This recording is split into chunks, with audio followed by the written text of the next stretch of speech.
how do we define soul? Really? Do we even try? Like obscenity, is it something that we can't quite put into words, but when we see it, when we sense it, we'll know that's it? I gotta say, I'm really not satisfied with that approach. For decades, I've been dissatisfied with that approach, which is why I've been on this years-long scavenger hunt of sorts, trying to pick up pieces of understanding about the human soul. What is it? What my soul consists of? Why does it matter, if it does matter? And whether it's doing okay. Maybe you have been on a similar hunt. We're all curious about the soul, not just because we're eager to make sense of that ominous childhood prayer, but for another reason too. We're curious about the soul because we know at a deep level, we know at a soulish level, that something holds our lives together. My me-ness and your you-ness. There's something that makes it cohere, that holds it together. See, all of us have kind of an outer life, but then an inner life. My outer self is the public visible me. My accomplishments, my work, my reputation, they're all there in that outer life. Years ago, I was working at a church which, in the little world of my own profession, was quite large and visible. Case in point, there were more people on staff at that church than there were attenders at the church I had previously worked at. And suddenly, because I was working there, people sought out my opinion more. They assumed I was smarter than I was. They invited me to speak at their events. My outer world was now larger and busier and more complex than ever before. But significantly, my inner world had not grown at all. My inner life, where my secret thoughts and my hopes and my wishes live, no one has direct access to. My inner life does not win applause. And because my inner life is largely invisible, it is infinitely easier to neglect.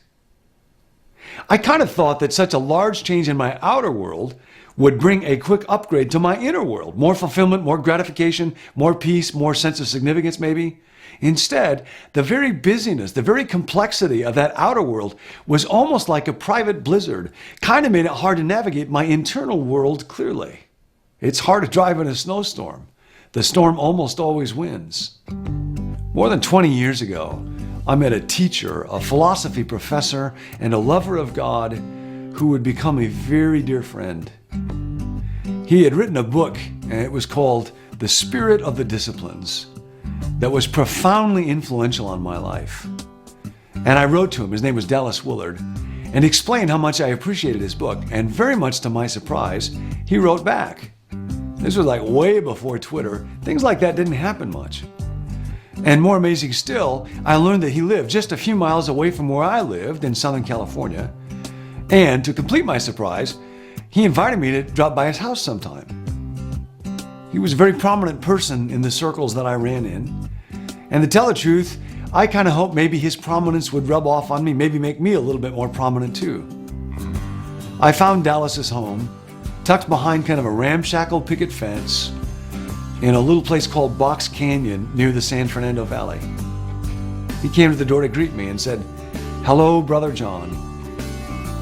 I will never forget that first conversation. Never been with somebody who could so focus in on another person. I remember that was in the day before answering machines. The phone would ring and Dallas would act as if he hadn't heard it. I was thinking, you're not allowed to do that. Because whoever he was with, it really was as though he had nothing to do but just be present with you. So many years later, when I had this kind of crisis between my inner life and my outer life, Dallas was the first person that I wanted to talk to about it. And I asked him, why is it that it seems like so many great things are going on in my outer world and I'm having chances to contribute and grow and so on, but there hasn't been a big change in my inner life?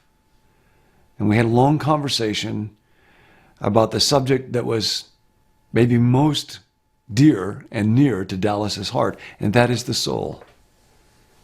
He said, what matters most, what it is that marks your existence, the really deep reason why human life matters so much, is because of this tiny, fragile, vulnerable, precious thing about you called your soul. You're not just a self. You are a soul. You're a soul made by God, made for God, and made to need God, made to run on God, which means that you are not made to be self-sufficient. And this is a remarkable, in some ways very hopeful, in some ways kind of disturbing conversation for me. I read one time in a medical journal that in the 20th century, people who lived in each generation were 3 times more likely to experience depression than people in the generation before them. In other words, despite the rise of the mental health profession, people are becoming increasingly vulnerable to depression. Why? One brilliant psychologist has a theory that it's because we have replaced community, society, church, faith, with a tiny little unit that cannot bear the weight of meaning. We replaced all these larger entities with the self. Now we're all about the self. We revolve our lives around ourselves, which is not okay, because we are more than a self. We are a soul. And because the more obsessed with self we are, the more we can neglect our soul. I can prove it to you. If you're stressed out, what should you learn to take care of? Well, we tell you, yourself. If you're going to go on a job interview or an audition, who should you believe in? We will say, yourself. If you're not getting your own way, who are you supposed to stand up for? Yourself. If you're going on a date, who are you supposed to be? Yourself. If you're headed to the tattoo parlor, who are you supposed to express? You got it. Yourself. Minor point of clarification here. What if your self is a train wreck? What do you do then? See, self, as we think about it, is a standalone do-it-yourself unit, while the soul reminds us we were not made for ourselves or by ourselves. The soul always exists before God. Sometimes I'll watch the sunset at the beach while I smell the salt water and listen to the crashing surf. Standing there on a ledge overlooking the Big Sur, overlooking a mountain range, I experienced this enormous combination of joy and humility and awe. There is a depth to those moments that goes beyond what the body can apprehend alone. There is a depth to those moments that is reachable only by way of the soul. Here's the deal. Your soul connects your thoughts, your sensations, your emotions, your will, and integrates them into an entire being. You can send that message to other persons. You can communicate with God. You can say wow to the universe. That is the soul at work.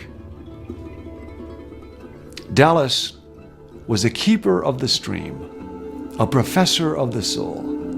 He used to say, anytime you want to care for something, you have to understand it, whether it's a Beagle or a BMW. Now, if a car is tuned and fueled and oiled and aligned, it's capable of doing amazing things. But if you don't understand its parts and how those parts work together, you can see the result. He went on to make this obvious connection. He said it's terribly important to understand the parts of the human being, of the person. Each part must be healthy and working as God intended it to. And that makes a healthy soul. If your soul is healthy, no external circumstance can destroy your life. If your soul is unhealthy, no external circumstance can redeem it. I told him that even though I work at a church, even though soul saving is like kind of what I'm supposed to get paid to do, I wasn't sure exactly how to define or explain or care for my soul. And Dallas was not at all shocked by this. One time we were at a restaurant and he took out a napkin and he carefully drew a series of concentric circles. He said, I want to talk about the parts of the person, maybe what we might call the anatomy of the person. The innermost circle, he said, is the human will, the capacity to choose, where we're able to say yes or no to this or that. The will, he said, is what makes you a person and not a thing. It's what the Bible talks about when it says that God made human beings to exercise dominion. Now, exercising dominion is an act of the will. The will, the ability to choose, is something we greatly treasure in ourselves and others. But the will also is extremely limited, which is why people eat molten chocolate cake when they know they're not supposed to. And why, on more than one occasion, speaking personally, I've had not one piece but two. The point that Dallas was making, that even I could understand, was If we try to improve our lives ourselves by sheer willpower, we will exhaust ourselves and will exhaust everybody else we know. Dallas went on. The second circle, he said, represents the mind. Dallas said in the ancient world, the mind referred to both a person's feelings and their thoughts. By thoughts, he said, I mean all the ways that somebody is conscious of things. The Apostle Paul says, the mind of the sinful person is death, but the mind controlled by the Spirit is life and peace. The mind wants to be at peace. My mind wants peace. It was craving peace all those years ago, which is why I had come to see Dallas.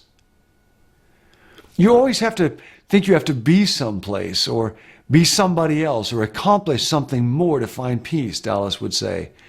But it's right here.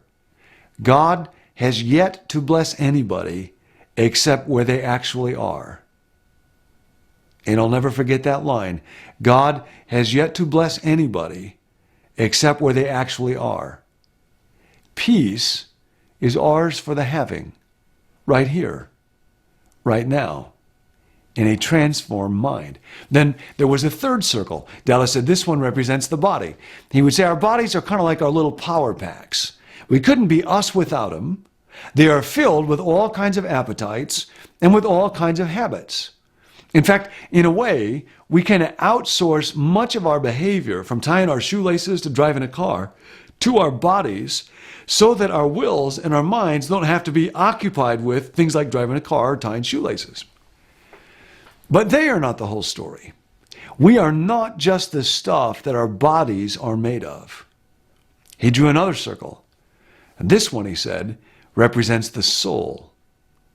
He went on to explain that the soul is what seeks harmony. The soul is what connects. The soul is what integrates all of our different parts into a single person.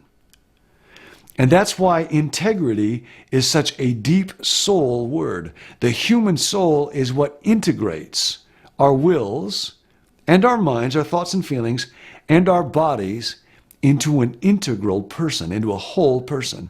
A healthy soul is an integrated soul, Dallas said, and an unhealthy soul is a disintegrated one. And when we're dealing with a disintegrated soul, then we have to come to grips with sin. See, Jesus understood all of this. Jesus once said that it is no use to gain the whole world if it means that we lose our soul. Now, I used to think what that meant was it doesn't do any good to get, rich and have all kinds of pleasure if you end up going to hell. That's not the main point Jesus is making. What Jesus is saying is really a diagnostic expression. I can get everything I want to, but if my ability to integrate my will and my mind and my body have been lost, no circumstance in the world can bring me lasting joy, let alone meaning before God. To lose my soul, see, means that I no longer have a healthy center that organizes and guides my life. I'm like a car without a steering wheel. Doesn't matter how fast I go, I'm a crash waiting to happen. In the Midwest where I grew up, farmers back in the old days used to run a rope from their house to the barn at the first sight of a blizzard. They knew stories of people who had died in their own yards during a whiteout because they couldn't find their way home. One author puts it like this: the blizzard of the world is the fear and frenzy and deceit and indifference to the suffering of others that separates us from our own souls and our moral bearings. What we need, he said, is a rope from the back door to the barn so we can find our way home again. When we catch sight of the soul, we can survive the blizzard without losing our hope or our way. Now, you don't even have to believe the Bible to see the importance of the soul or its existence. Just look around you, or maybe even inside you. A mom struggles to create the perfect home. Her husband maybe doesn't help much. She doesn't tell him how much she resents it, mostly because she's always been kind of afraid of conflict. She's angry at her children for not being perfect, for not getting on track to get into the right school, for not making her look good as a mom. She's angry at her body for aging. Feeling attractive has been the one unforced sense of worth in her life, and it's ebbing away. She withdraws. She drinks a little too much. She gossips with some of her friends about some of her other friends. She finds a way to fill time by escapist behavior. She thinks that her problem is her husband, or her kids, or her age, or her body, but it's not. It's her soul. And so it is with every one of us. See, every one of us fights this battle where we think thoughts that are unworthy of our lives. We end up desiring things. There's a conflict between what we choose or what our habits are and what we say our deepest values are. And all of this disintegrates our lives at the deepest level.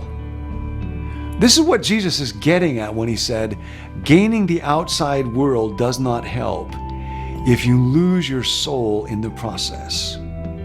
Look at me. Look at you. Look at everybody doing the human thing. We live on the planet of lost souls. This is the great human crisis. And the only way to address this is to recognize the existence of the soul. This is the most important thing I have to say. You have a soul.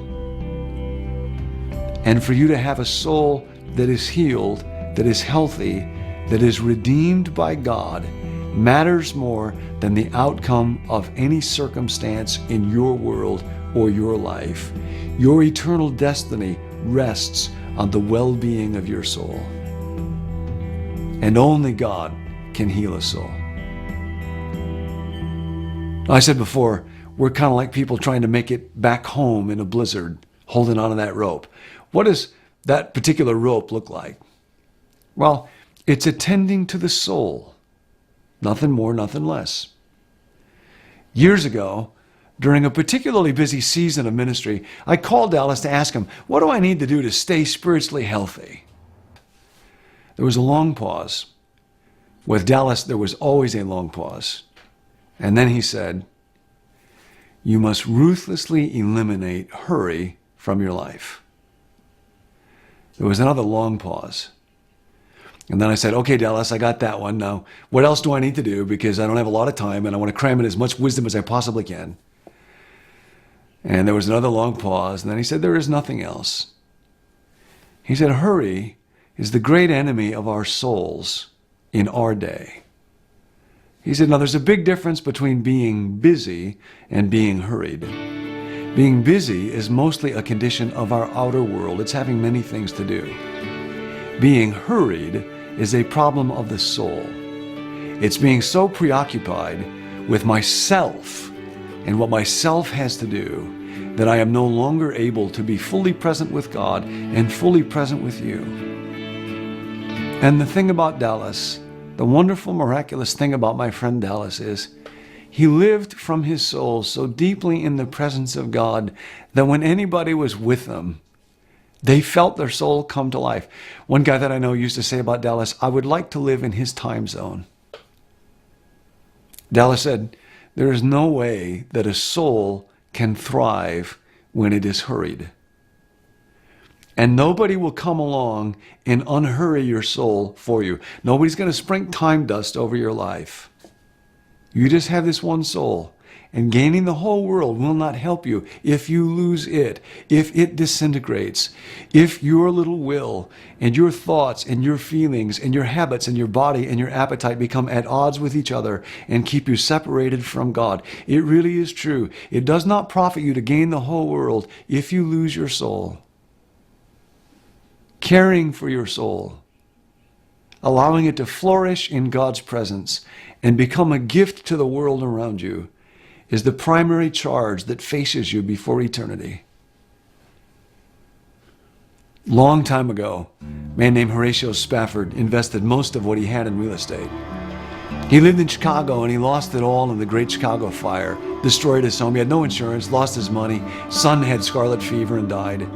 Spafford put his wife and their 4 remaining daughters on a ship headed to England as he stayed behind to try to salvage the business. A few days after the ship departed, he received a telegram from his wife, saved alone. What shall I do? There had been a shipwreck.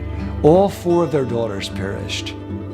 He quickly boarded another ship to England. And as it passed over the very same place in the ocean where his daughters had drowned, he wrote these words, "When peace like a river attends my way, when sorrows like sea billows roll, whatever my lot, you have taught me to say, it is well with my soul." Dallas used to say, this is the most important thing that you can know about your identity. You are an unceasing spiritual being with an eternal destiny in God's great universe. You ought to write this down, he would say. You ought to recite it in front of a mirror every day. This is who you are. You are an unceasing spiritual being with an eternal destiny in God's great universe, and no person, power, or circumstance can stop that. That is the awesome gift and burden and glory of having a soul.